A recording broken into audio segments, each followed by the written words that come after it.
Good morning to all of you. आज हम लोग स्टार्ट करने जा रहे हैं क्लास 9th का लेक्चर नंबर 27 और चैप्टर का नाम है is matter around us pure और ये चैप्टर नंबर 2 है। जैसा कि आप जानते हैं मेरा नाम अजय सर है, नीचे मेरा मोबाइल नंबर और व्हाट्सअप नंबर दिया हुआ है। तो आप लोग करते क्या हैं कि जो भी डाउट होता है आप पूछते नहीं हैं, व्हाट्सअप पे सेंड कर देते हैं। तो प्लीज़ आपसे मैं बोलना चाहता हूँ अपने डाउट को व्हाट्सअप पे सेंड मत कीजिए, आप डायरेक्ट मुझे फ़ोन करके पूछ लीजिए कि आपको डाउट कहाँ पे है, क्योंकि आप जो व्हाट्सएप पे सेंड करते हैं जिससे कि वो एट ए टाइम मैं देख नहीं पाता हूँ और डाउट क्लियर कर नहीं पाता हूँ। इसलिए आप यदि डाउट होता है तो आप डायरेक्ट मुझे फ़ोन कीजिए ताकि आपका प्रॉब्लम जो है at a time sort out किया जाए। और आपसे मैं ये बोलना चाहता हूँ यदि मेरा वीडियो लेक्चर आपको अच्छा लगता है जरूर हमारे वीडियो लेक्चर पे कमेंट करें ताकि मुझे नया जोश के साथ, नया हौसला के साथ मैं फिर से एक अच्छे वीडियो के और अग्रसर होंगे। चलिए स्टार्ट करते हैं एलिमेंट्स के बारे में। Elements can be normally divided into 3 parts. Elements को जनरली हम लोग क्या करते हैं, डिवाइड करते किस में, 3 पार्ट्स में करते हैं, जिसमें क्या होता है, एक मेटल होता है, दूसरा मेटलॉइड्स होता है, तीसरा क्या नॉन मेटल होता है। क्या होता है, मेटल्स, मेटलॉइड्स और नॉन मेटल्स। तो हम लोग पिछले लेक्चर में पढ़े थे प्योर सब्सटेंस पढ़े थे, लेकिन उसका प्रॉपर्टीज नहीं पढ़ पाए थे, इसलिए पहले हम लोग देखते हैं characteristic of pure substance. Pure substance का क्या कैरेक्टरिस्टिक है वो देखते हैं। जैसे सबसे पहला पॉइंट है क्या, a pure substance is a homogeneous through out. Means pure substance जो है हमेशा और हमेशा क्या होता है, होमोजेनियस होता है। Through out means totally. Homogeneous means क्या, अब बता चुके हैं, सेम फेज में होता है। यदि सॉल्वेंट और सॉल्यूट दोनों का फेज क्या है, सेम हो जाए। जैसे लिक्विड होगी, वाटर हो गया, वाटर में क्या कीजिए आप अल्कोहल को डाल दीजिए, क्योंकि वाटर भी लिक्विड है, अल्कोहल भी क्या है, लिक्विड है, दोनों क्या हो गया, सेम फेज हो गया, तो हम लोग क्या बोलते हैं, होमोजेनियस होता है। तो प्योर सब्सटेंस हमेशा क्या होता है, होमोजेनियस होता है, थ्रू आउट मीन्स टोटली। दूसरा देखिए क्या होता है, a pure substance has constant appearance colour density through out the sample. Means pure substance का जो अपीयरेंस होता है, अपीयरेंस में दिखना, प्योर सब्सटेंस जो दिखता है वो कांस्टेंट कलर होता है। अपीयरेंस होता है कलर, कलर क्या कांस्टेंट है, ऐसा नहीं कि कलर टाइम टू टाइम वो चेंज होती है, ऐसा नहीं होता है। प्योर सब्सटेंस का कलर जो होता है हमेशा और हमेशा क्या होता है, कांस्टेंट होता है, वो कभी चेंज नहीं होता है। जैसे आप कह सकते हैं क्या कि वाटर क्या कलरलेस होता है, वाटर क्या कलरलेस होता है। यदि वाटर को कुछ समय के लिए छोड़ दिया जाए, यदि प्योर वाटर को, डिस्टिल वाटर को, तो उसमें कलर में चेंजिंग हो जाए, ऐसा कुछ नहीं होता है। मीन्स हमेशा और हमेशा उसका कलर क्या होता है, सेम होता है, अपीयरेंस सेम दिखने में लगता है, और डेंसिटी क्या होता है, कांस्टेंट होता है।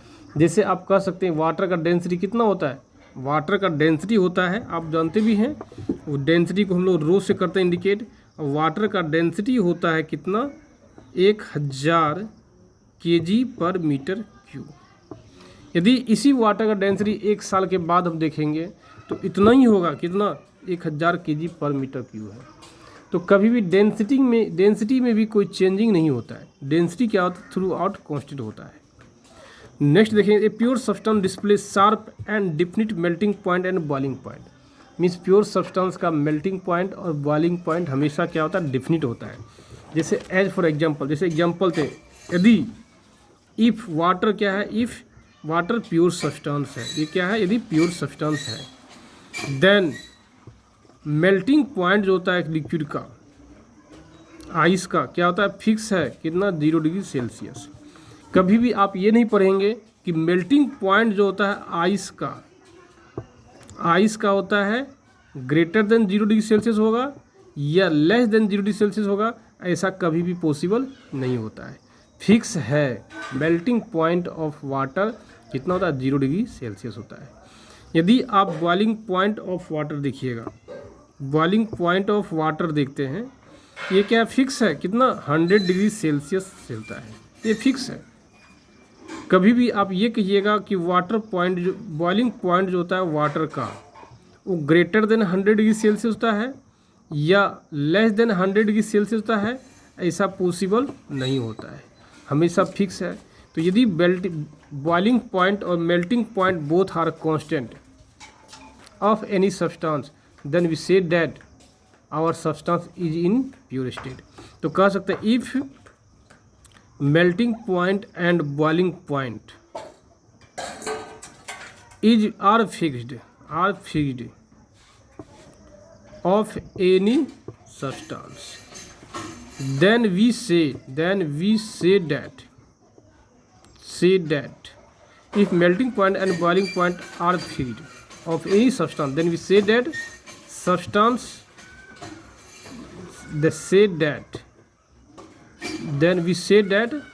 substance is a pure substance क्या है, प्योर सब्सटेंस में है। जैसे आयरन का एग्जांपल लेते हैं हम लोग हैं, आयरन का मेल्टिंग पॉइंट कितना होता है आप जानते भी हैं, 1538 डिग्री सेल्सियस होता है।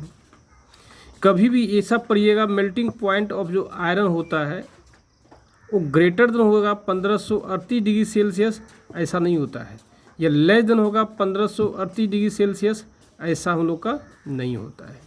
जब मेल्टिंग पॉइंट चूँकि हैंस सिंस चूँकि melting point of iron is fixed, ये क्या आयरन का मेल्टिंग पॉइंट क्या फिक्स्ड है, हैंस वी से दैट इसलिए हम लोग कह सकते हैं आयरन इज ए क्या प्योर सब्सटेंस, आयरन क्या है प्योर सब्सटेंस है। कहने मीन्स क्या प्योर सब्सटेंस का मेल्टिंग पॉइंट और बॉइलिंग पॉइंट हमेशा क्या होता है, फिक्स होता है। चलिए अब देखते हैं हम लोग एलिमेंट के बारे में।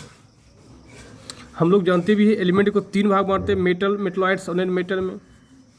मेटल क्या होता है आप जानते हैं, जनरली एग्जिस्ट करता है किसमें, सॉलिड स्टेट में। मेटल्स आप बच्चे से पढ़ते आ रहे होंगे, metals generally exist in solid state. Metal हमेशा एग्जिस्ट करता है सॉलिड स्टेट में। लेकिन बट एक्सेप्शन, एक एक्सेप्शन होता है, एक एक्सेप्शन मीन्स क्या, अपवाद मीन्स क्या, सबों से अलग। कौन है, Hg मीन्स क्या होता है, मरकरी, आप जानते भी हैं। Exist liquid state at room temperature, means mercury जो है रूम टेम्परेचर पे वो लिक्विड स्टेट में एग्जिस्ट करता है। लेकिन हम लोग अभी जस्ट पढ़े क्या है, metal always exist in solid state, no doubt सभी मेटल जो है रूम टेम्परेचर पे सॉलिड स्टेट में ही एग्जिस्ट करता है।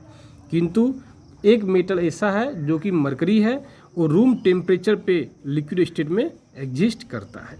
जैसे एग्जांपल Hg मीन्स क्या था, मरकरी होता है ना, मरकरी इसको लिखते हैं Hg 8200। ये 80 क्या करता है, ये इंडिकेट्स करता है किसको, एटॉमिक नंबर को। Hg इंडिकेट्स एटॉमिक नंबर को और 200 इंडिकेट्स किसको करता है, इंडिकेट्स मास नंबर को या एटॉमिक मास को। और 80 and 89 metals are present in the world. और आप जानते हैं पूरे वर्ल्ड में जो मेटल की संख्या है अप्रोक्सीमेट 88 कहिए या 89 कहिए, मीन्स किसी बुक में लिखा हुआ 88, किसी में लिख दिया है 89। तो कहने मीन्स क्या, इतना एलिमेंट्स ऐसा है जो मेटल के रूप में क्या है प्रेजेंट रहता है। दूसरा आता है देखिए मेटलॉइड्स, आप जानते हैं भी क्या है, दूसरा क्या है मेटलॉइड्स। मेटलॉइड्स भी हमेशा एग्जिस्ट करता है क्या है, सॉलिड स्टेट में। और मेटलॉइड्स की संख्या जो है 7 या 8 बोल सकते हैं, किसी बुक में 7 दे दिया है तो किसी में 8 दे दिया है, इसलिए 7 भी बोलिए वो भी सही है, 8 बोलेंगे हम लोग वही सही है। लेकिन हमेशा एग्जिस्ट करता है किसमें, सॉलिड स्टेट में। दूसरा देखिए पॉइंट क्या है, नॉन मेटल्स जो है जनरली एग्जिस्ट करता है सॉलिड लिक्विड गैस में। आप ये कहिएगा नॉन मेटल जो, जैसे मेटल में हम लोग पढ़े थे क्या, मेटल हमेशा एग्जिस्ट करता है सॉलिड स्टेट में, but non metal exist in all the form means क्या, solid liquid and gas. Means non metal solid में मिलता है, नॉन मेटल लिक्विड में मिलता है, नॉन मेटल गैस में मिलता है। जैसे क्या, नॉन मेटल की संख्या कितना होता है, 22। नॉन मेटल संख्या कितना है, 22। इस 22 मेटल्स में सॉलिड में नॉन मेटल जो है 10 मिलता है, लिक्विड में 1 मिलता है और गैस में कितना 11 मिलता है। मीन्स गैस फॉर्म में जो नॉन मेटल प्राप्त होता है उसकी संख्या 11 है। और सॉलिड फॉर्म में जो नॉन मेटल प्राप्त होता है उसकी संख्या है 10 है, और लिक्विड फॉर्म में जो नॉन मेटल प्राप्त होता है उसकी संख्या क्या है 1 है। जैसे कौन सा लिक्विड फॉर्म में कौन है, ब्रोमीन। ब्रोमीन एक ऐसा नॉन मेटल है जो क्या है रूम टेम्परेचर पर लिक्विड स्टेट में एग्जिस्ट करता है, और इसका एटॉमिक नंबर कितना होता है 35, और मास नंबर कितना होता है 80 होता है। अब एक बार हम लोग फिर आते हैं पारा पे, मरकरी पे आते हैं। मरकरी आप देखे होंगे, यदि आप मरकरी नहीं देखे होंगे तो हम लोग फीवर को मेजर करने के लिए थर्मामीटर का यूज करते हैं। थर्मामीटर में मेनली क्या होता है, उसके अंदर देखिएगा मरकरी ही डाला रहता है।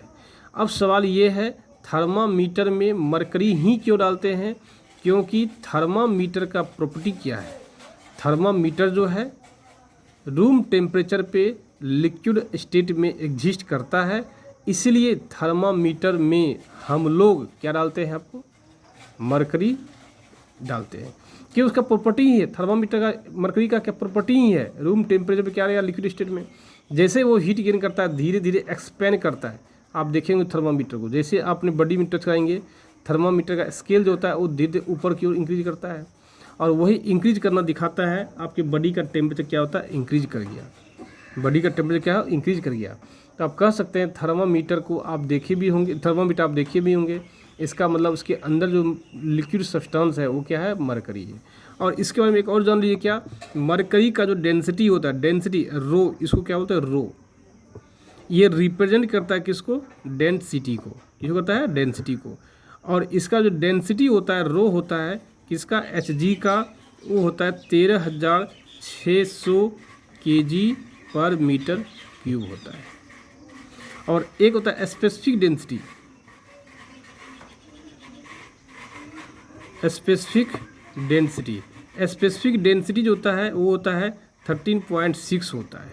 तो स्पेसिफिक डेंसिटी होता क्या है वो आपको जानना पड़ेगा। तो सिंपल देखिए, स्पेसिफिक डेंसिटी देखिए बराबर क्या होता है, स्पेसिफिक डेंसिटी बराबर देखिए होता क्या है, density of mercury, density of Hg divide होता है डेंसिटी ऑफ वाटर, क्या होता है, ऑफ वाटर। तो डेंसिटी ऑफ मरकरी होता है 13,600 kg पर मीटर क्यूब, और डेंसिटी ऑफ वाटर होता है 1000 kg पर मीटर क्यूब, ये होता है 13.6 होता है स्पेसिफिक डेंसिटी। कहने की मीन्स क्या, यदि स्पेसिफिक डेंसिटी जिस भी सब्सटेंस का निकालना हो उस सब्सटेंस का density divide by density of water कर देंगे तो हम लोग स्पेसिफिक डेंसिटी प्राप्त हो जाएगा। तो यदि आपको इस लेक्चर में कोई भी डाउट है तो प्लीज़ आप हमें डायरेक्ट फ़ोन पे बताइए, कोशिश कीजिए फ़ोन पे बतलाने का। और यदि डाउट नहीं है तो प्लीज़ आप हमें ज़रूर कमेंट कीजिए, और अच्छा लगता है ज़रूर कमेंट करने की कोशिश कीजिए, ताकि मैं नया एक हौसला के साथ फिर से आपकी वीडियो आपके लिए प्रस्तुत करूँ, मीन्स रिप्रेजेंट करें आपके पास। Bye, have a nice day.